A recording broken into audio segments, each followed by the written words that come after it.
Boa noite. Sejam todos muito bem-vindos. Vou compartilhar com vocês um versículo antes da gente iniciar o nosso tempo, então, de louvor, né?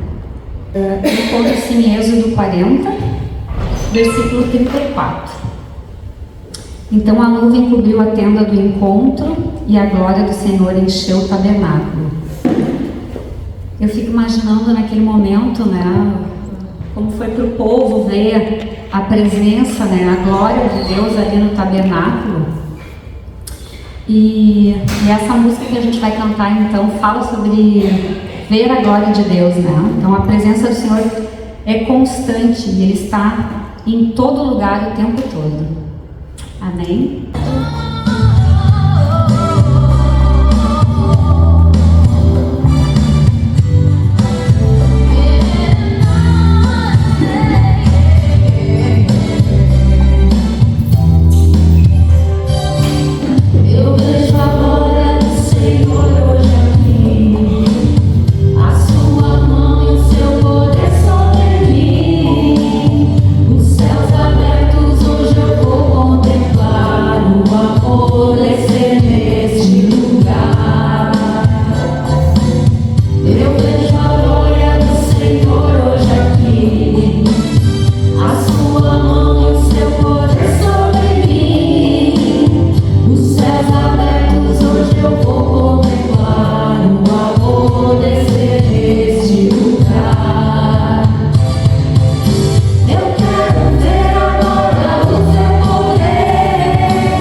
Pai bondoso, quero agradecer pelo privilégio que eu tenho de, junto com meus irmãos, abrir a Tua Palavra e pedimos que o Teu Espírito Santo esteja agindo na nossa mente, no nosso coração.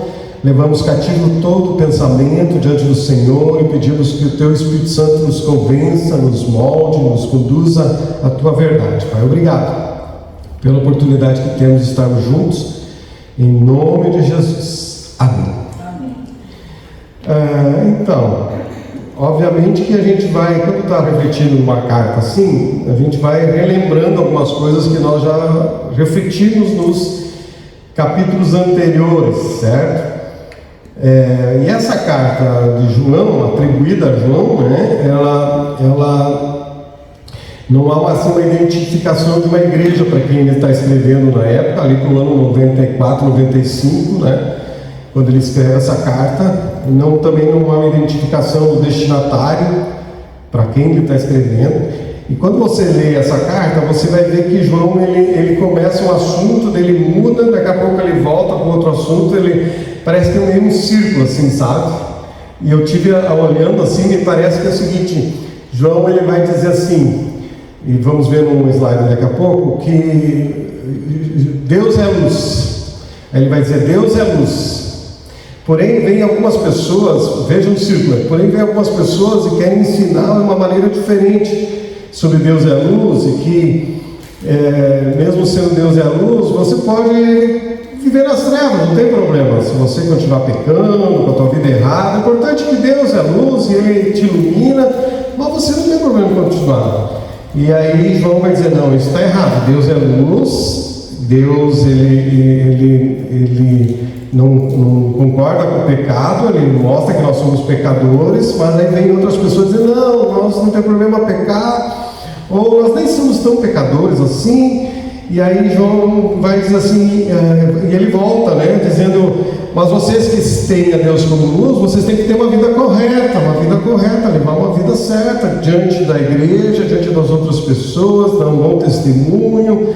Está entendendo? Então ele mostra o princípio, ele mostra como as pessoas estavam ensinando errado e desviando alguns membros da igreja nesse sentido. Daí ele diz: olha, mas vocês têm que ficar firmes nisso. E no contexto ali que a gente já viu nos outros capítulos, né, havia uma falsa doutrina que estava adentrando na igreja, uma doutrina herética do gnosticismo, né? E no capítulo 2 o Darlan expôs isso com muita profundidade, né? Então não vamos gastar muito tempo aqui, mas é uma mistura da filosofia grega com a teologia judaica, né? Então essa mistura ali vem sutilmente indo contra o Evangelho, né? Distorcendo o Evangelho, dizendo que havia dentro dessa doutrina, dizendo que o corpo de Cristo não era físico, Jesus era só espírito. E isso estava indo contra a gente saber que Jesus foi crucificado na cruz, o corpo de Cristo foi crucificado na cruz, né? Então, mas havia essa doutrina procurando entrar na igreja, e eles queriam dizer: bom, se Cristo é espírito perfeito, bom, e o corpo é mau, não pode haver um Deus morar dentro de um corpo mau, né? Então era a doutrina na época, essa heresia que estava assolando a igreja, né? Então, se Jesus era bom, ele não poderia habitar num corpo físico, de fato. E ao mesmo tempo eles diziam: bom, se o corpo é ruim, o importante é ter o espírito. Então se você fizer coisa errada com o teu corpo, não vai afetar o espírito, não tem problema. Pode pecar à vontade, pode fazer um monte de coisa, não tem problema. João vai dizer: não é assim, esse ensino está chegando, mas vocês não é assim. Vocês aprenderam com Cristo. Esses slides eu estou usando, o material aqui, usando bastante o pastor Giovanni, né? Todos conhecem, né? Então a gente tem usado como base a série que eles fizeram lá, já mencionei isso. Aqui mostra essa separação dessa carta em dois blocos, né? O primeiro bloco mostrando que Deus é luz, que é lá no capítulo 1 e vai até o capítulo 13, então uma ênfase de João falando sobre Deus é luz. E depois o segundo bloco, do capítulo 3 até o final do 5, mostrando que Deus é amor, certo? Então João vai mostrar esses dois alicerces, né, da fé, né? E o capítulo 4 que nós vamos abordar hoje, a ênfase é então sobre Deus é amor. Sobre Deus é a luz, a gente abordou lá no primeiro capítulo, né? E também um pouco do segundo. Eu não vou estar lendo aqui o capítulo, tá? A gente vai lendo versículo a versículo e vai expondo um pouquinho, tá? Então, se você puder ficar com a tua Bíblia aberta, ou vai prestando atenção, eu vou lendo os versículos aqui, tá? Deus é o verdadeiro amor que vence o mal. Então, essa é uma ênfase, né, sobre Deus verdadeiro amor. E há duas verdades aqui que João vai abordar, né, esclarecer, que aparecem tão fáceis. Mas se a gente for pensar, quando se fala de amor, se você perguntar para as pessoas o que é o amor, você vai ter muitas respostas.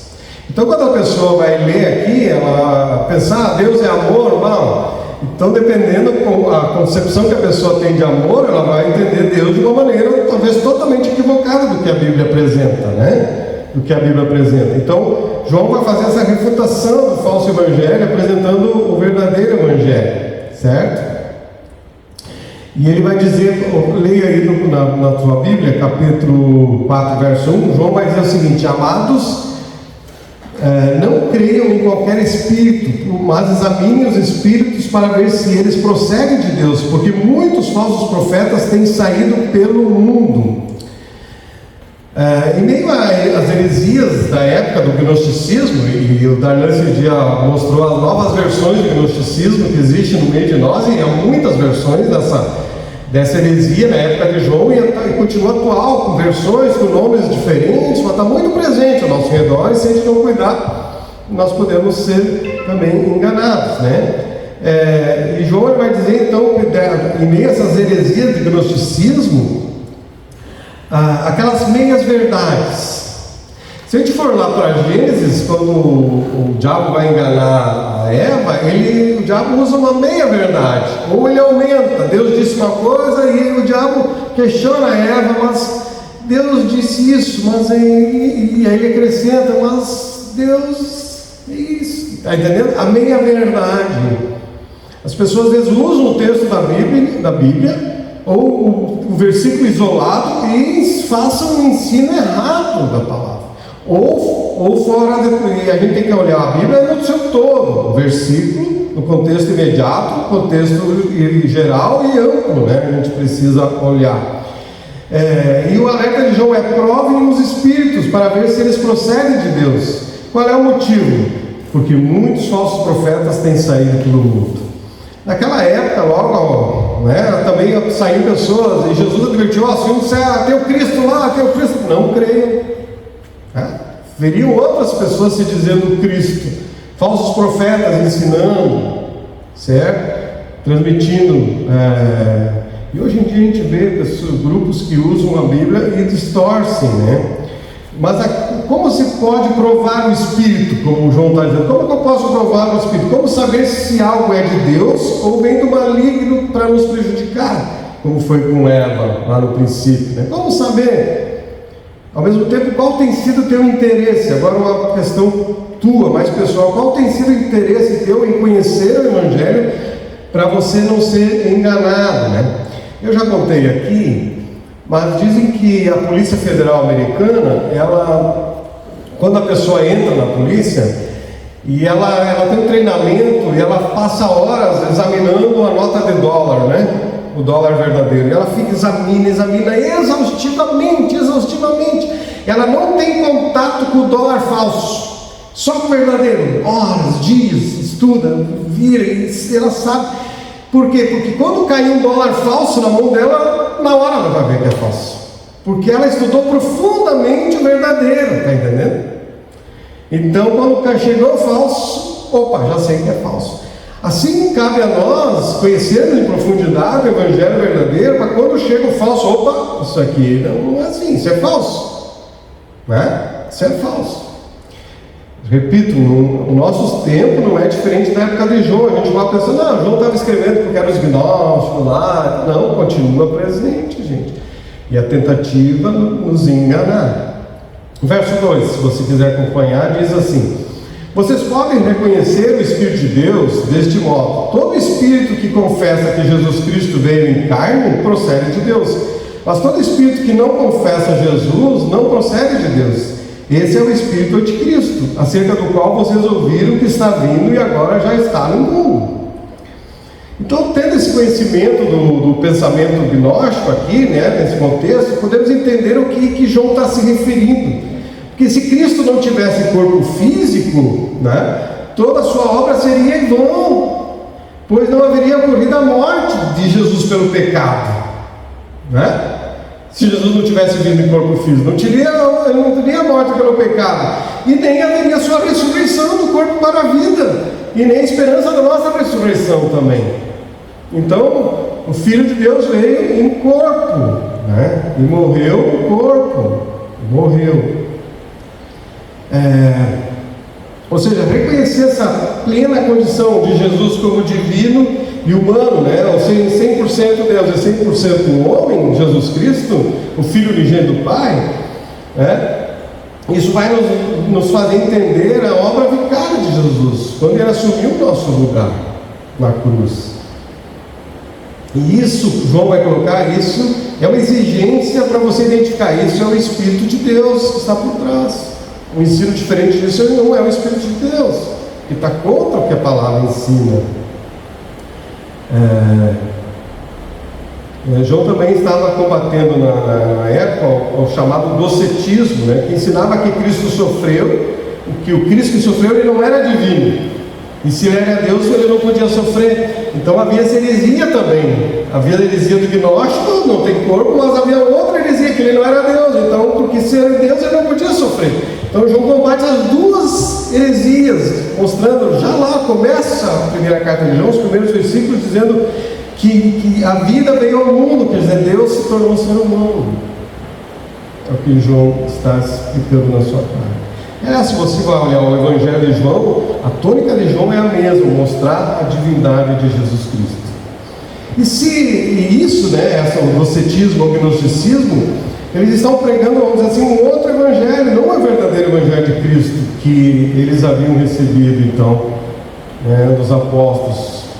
Aliás, quando se você lembrar a carta de Paulo aos Gálatas, Paulo vai dizer, eu estou admirado que vocês mudaram para outro Evangelho. Paulo vai chamar a atenção dos irmãos da cidade de Gálatas, que eles estavam dando abertura a outro Evangelho. Ele disse assim, não gente, vocês estão seguindo um outro Evangelho, preste atenção aqui.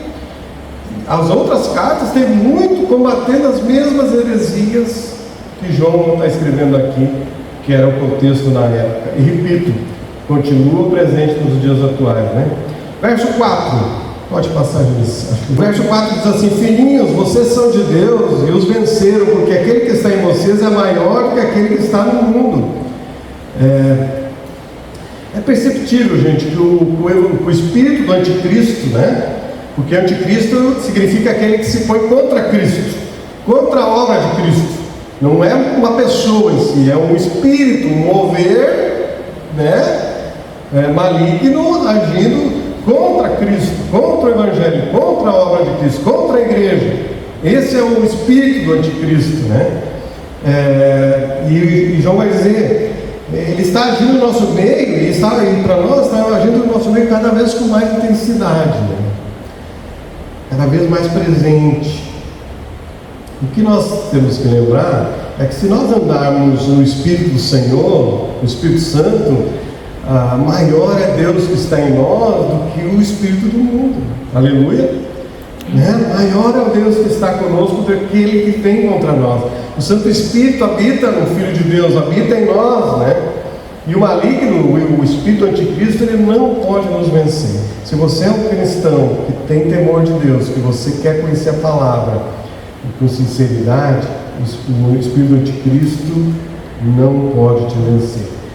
Verso lá em 1 João, já no capítulo 5, que nós vamos ver semana que vem, ele diz assim no verso 18: sabemos que todo aquele que é nascido de Deus não está no pecado. Aquele que nasceu de Deus o protege e o maligno não o atinge, não o derrota. Glória a Deus, glória a Deus. Versos 5 e 6 diz assim: eles vêm do mundo, por isso que falam procede do mundo, e o mundo os ouve.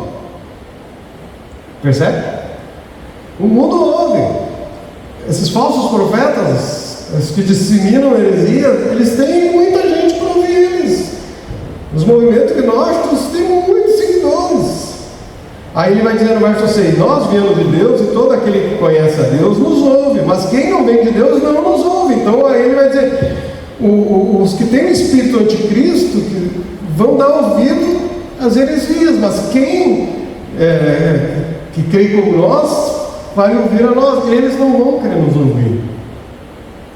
Ou seja, os falsos mestres ou os falsos cristos, né? Os que eram ouvidos por esse espírito anticristo, né? Há muito ensino mundano dirigido por Satanás, focado muitas vezes no prazer do ser humano, do que mais uma vida de santidade, né? Uma vida mais de permissividade, essa meia-verdade, né? E Até uso isso para imoralidade e tudo, né? Então precisamos estar atentos. Então, nesses primeiros versículos, João vai falar, veja, ele vai e volta, né? Se olhar os outros capítulos, você vai ver. Lá no capítulo anterior, ele falou do amor também. Agora ele vem e fala dos falsos profetas. Agora ele vai entrar e falar do amor de novo. Então, primeiro ele leva nós a identificarmos o espírito contrário do anticristo, né? Do gnosticismo, do primeiro século e atual, também para nós, a gente pode dizer. Mas agora ele vai passar sobre... Pode passar, gente. Sobre a nossa marca como os filhos de Deus, que é o amor. O amor, ou seja, o amor é a marca que deve ser a nossa marca como filhos de Deus. Às vezes as pessoas colocam a justiça acima do amor, no sentido de ser rude, de apontar o erro e tal, sem amor. Eu posso chamar a atenção de alguém movido por amor e cheio de amor. É diferente de só querer, né? Apontar o erro, criticar, sem o amor, até pode dizer, não, mas eu estou fazendo isso para o teu bem. Mas será que o nosso coração está cheio de amor mesmo? Vamos ver que amor que o texto se refere aqui, para você examinar a tua vida também. E se você tem essa marca como filho de Deus, né? Verso 7 diz assim: amados, amemo-nos uns aos outros, pois o amor procede de Deus. Aquele que ama é nascido de Deus e conhece a Deus. Quem não ama não conhece a Deus, porque Deus é amor. Quem não ama não conhece a Deus, porque Deus é amor. De novo, cuidado com a interpretação do que é o amor. As pessoas acho que nunca falaram tanto de amor, né? Se fala tanto de amor, mas na prática não se vê tanto o amor, ou não é o amor que o texto se refere aqui, que nós vamos ver. Então, para que não haja dúvida em nós de que amor que João está falando, posso passar ali? O apóstolo, então, que é o João, que é conhecido como o apóstolo do amor, ele usa o verbo no grego agapau, né? Que é o amor sacrificial, que é o amor de Deus por nós em Cristo Jesus. Lá em João 3,16, vocês conhecem, né? Deus amou o mundo de tal maneira que deu seu Filho único, unigênito, para que todo aquele que nele crê não pereça, mas tenha vida eterna. Então, o amor sacrificial de Deus, Deus se entregou para morrer por nós. Aí agora, no capítulo 3 da primeira carta de João, verso 16, diz assim: nisto conhecemos o que é o amor, agapau. Jesus Cristo deu a sua vida por nós. E agora, devemos dar a nossa vida por nossos irmãos. Então o meu amor agapau, eu recebo o amor sacrificial de Deus. Deus se sacrificou por mim, e agora eu faço sacrifício em favor das pessoas. Respondo esse amor agapau. Mas eu não tenho esse amor, é o amor de Deus, né? Então eu só posso ter esse amor pela presença de Deus em mim. Por isso que o amor das pessoas que não têm o temor de Deus não é o mesmo amor. E eu preciso estar cheio desse amor sacrificial de Deus para amar as pessoas. É o que Paulo vai escrever lá em 1 Coríntios 13, verso 7, ele diz: o amor é o amor de que se entrega. Ele tudo sofre, tudo crê, tudo espera, tudo suporta. O amor do sacrifício é o amor de Deus. João vai além, agora no verso 9 e 10, se você quiser ler aí, e vai explicar com clareza como Deus, que é amor, né? Como que Ele nos amou. Ele vai dizer no verso 9 e 10: foi assim que Deus manifestou o seu amor entre nós, e enviou o seu Filho unigênito ao mundo, para que pudéssemos viver por meio dele. Nisto consiste o amor, não em que nós tenhamos amado a Deus, mas em que Ele nos amou e enviou o seu Filho como propiciação pelos nossos pecados. Que é o também João 3,16 que a gente mencionou antes, né? A substituição da nossa morte. Jesus morreu a nossa morte, né? Ele morreu a morte que cabia a nós na cruz. Ele nos substituiu. E Jesus morreu, nos amou, antes de nós nos desculparmos, pedirmos desculpa e perdão a Deus. Ele decidiu morrer por nós antes de nós reconhecer. Ele decidiu. Aleluia, né? Ele não esperou, se você fizer isso, eu vou morrer na cruz por ti. Não, eu morro na cruz por ti. Agora a decisão tua é se você vai me amar ou não. Eu já mostrei meu amor por ti na cruz. Deus não espera algo, nós façamos algo antes. Ele faz tudo antes por nós. Nós só vamos responder ao que Ele fez por nós. E se pensarmos no amor de Deus, né, demonstrado na cruz, esse amor tão grande, como nós não vamos estender esse amor às pessoas? Somos tão amados por Deus. É o que João faz esse questionamento, né? Essa expressão, ele diz: amados, verso 11, visto que Deus assim nos amou, nós também devemos amar-nos uns aos outros. De que maneira? Como Deus nos amou, em sacrifício, nos doando às pessoas. Nos doando às pessoas. Quando nós nos tornamos filhos de Deus, nós recebemos essa marca de nascença, né, que é o amor. Tem que estar registrado em nós essa marca, que as pessoas vejam em nós o amor de Deus, o amor de Cristo. Verso 12 diz assim: ninguém jamais viu a Deus. Se nos amarmos uns aos outros, Deus permanece em nós e o seu amor está aperfeiçoado em nós. É o nosso DNA. Quando nós passamos a crer em Cristo, passa a ser o nosso DNA, o amor de Deus, a nossa marca como filho de Deus. E esse amor, que é a nossa marca como filho de Deus, ele não pode ser expresso e vivido pela nossa força. Eu vou me amar. É pelo agir do Espírito Santo em nós, que é um amor que vem de Deus. Nós temos que deixar nossa alma, nosso coração ser cheio da presença de Deus, do amor de Deus, que nos leva a amar as pessoas, que é diferente do amor que nós tínhamos antes, sem termos a Cristo. Agora, com o Espírito Santo habitando em nós, é o que João vai dizer no verso 13: sabemos que permanecemos nele e ele em nós, porque ele nos deu do seu Espírito. Então estamos unidos a Deus, né, por presença do Espírito, e podemos amar. E João vai dizer no verso 14 que ele é testemunha, porque ele viveu com Jesus. Ele diz: e vimos e testemunhamos que o Pai enviou o seu Filho para ser o Salvador do mundo. Verso 15: se alguém confessa publicamente que Jesus é Filho de Deus, Deus permanece nele e ele em Deus. Então, também João ele coloca que nós precisamos manifestar esse amor publicamente para com as pessoas. Eu sou amado por Deus. Deus encheu minha vida de amor. Olha, você tem que expressar isso publicamente, porque o teu coração não está cheio de amor se você não expressar isso. E como a gente viu no capítulo anterior, com o Leandro expôs aqui, a gente conversou na célula, como que nós demonstramos amor pelas pessoas aí fora? Demonstramos nosso testemunho diante de Deus pelo nosso comportamento, como nós nos comportamos, como a gente, né, segue uma vida correta. Isso é a nossa forma de demonstrar que temos temor a Deus. Mas nós vamos demonstrar que temos o amor de Deus na forma prática, na forma como lidamos com as pessoas, ajudamos as pessoas, expressamos esse amor a Deus.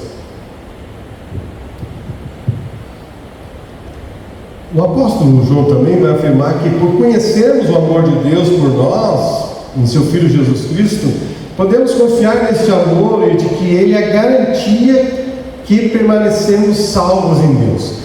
Uma das heresias que João vai combater é também a questão da pessoa não tem certeza da salvação.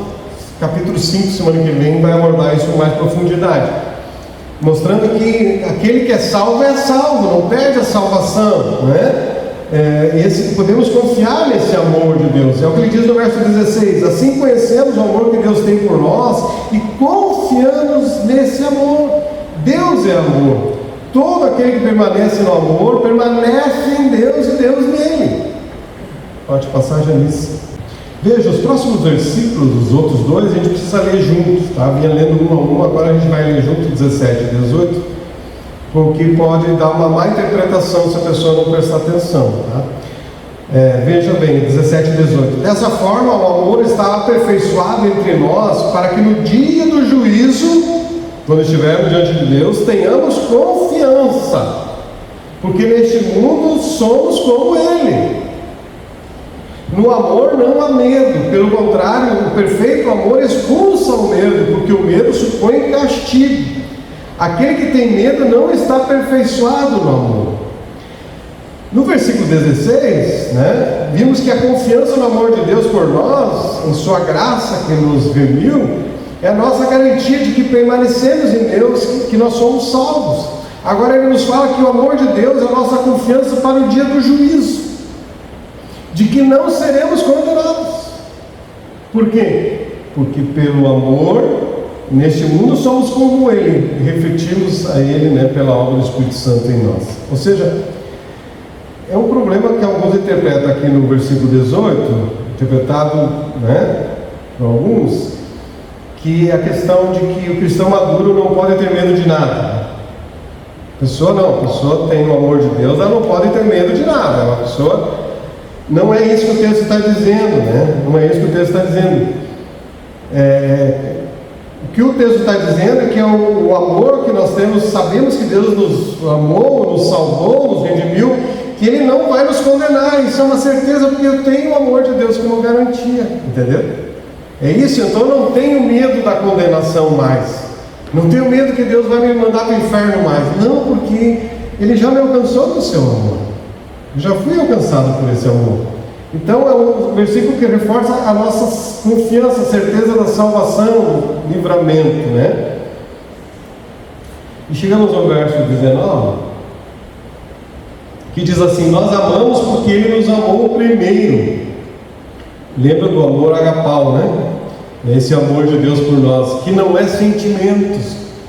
Eu digo sempre que o amor ele não exclui sentimento, mas ele não é um sentimento. O amor é uma escolha. Deus escolheu nos amar. Foi uma escolha dele e nos salvar. Então, nós também respondemos a esse amor a Deus como uma escolha. Eu escolho amar a Deus. Responder esse amor. Verso 20: se alguém afirma eu amo a Deus, mas odiar seu irmão, é mentiroso, pois quem não ama seu irmão a quem vê, como pode amar a Deus a quem não vê? Eu amo a Deus, cheio de amor, mas você tem que amar as pessoas. Eu amo a Deus, mas trata mal as pessoas, não ajuda as pessoas. Quem não ama seu irmão a quem vê, não pode amar a Deus que não vê.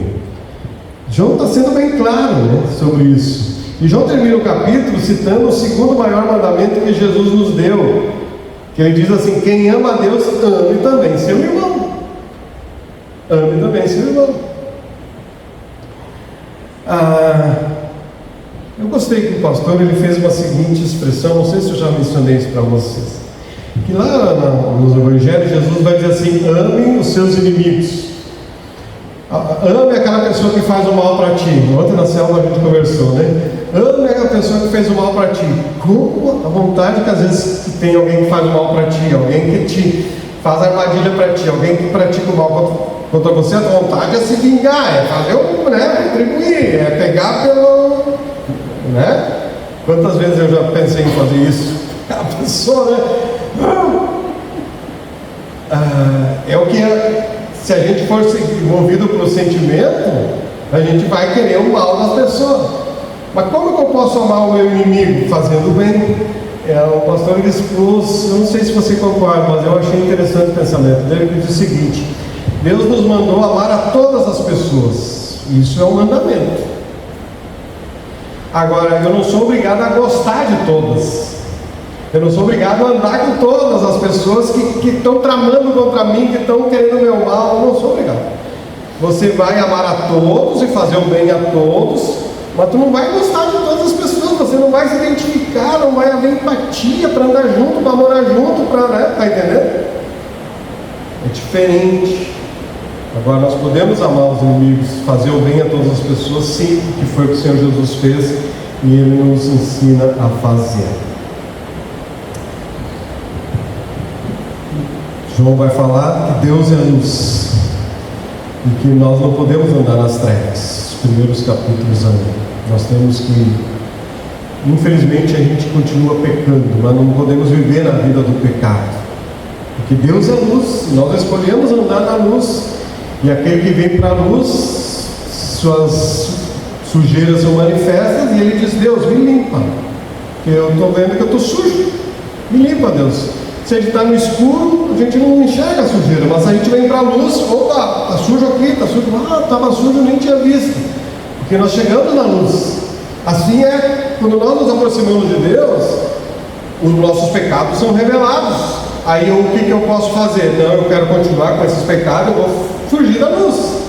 Mas se eu quero ficar na luz, na presença de Deus, na comunhão com Deus, eu digo: Deus, me perdoa e me ajuda a mudar, me transforma a minha vida, porque eu estou agora com Deus que é a luz. E João vai dizer agora que Deus é amor. Então, se você recebeu esse amor de Deus, deixa esse amor encher o teu coração. Deixa esse amor encher o teu coração. Como ele diz lá no verso 19, nós amamos porque ele nos amou primeiro. Deus, ele deu o primeiro passo de amor. Você está ali, a pessoa que você quer conquistar, e você dá um passo e vai dizer para a pessoa: eu te amo. É o que Deus fez. E agora a pessoa vem dar um passo em direção e diz: eu também te amo. É o que Deus fez com a gente.